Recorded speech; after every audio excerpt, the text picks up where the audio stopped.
Want to know what's happening inside your server right now, without writing a single command? Head over to the Infra Details tab inside your server. Right here, you get a real-time view of your CPU usage, RAM status, and root disk storage, all in clean, easy-to-read gauges.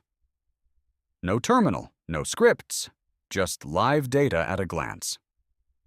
Scroll down and you'll also see the top processes table, showing every running process along with its CPU and memory consumption, so you always know what's taking up your resources.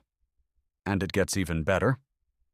You can clean cache and old buffers directly from here with just a single click on the Clean button in the RAM and disk panels.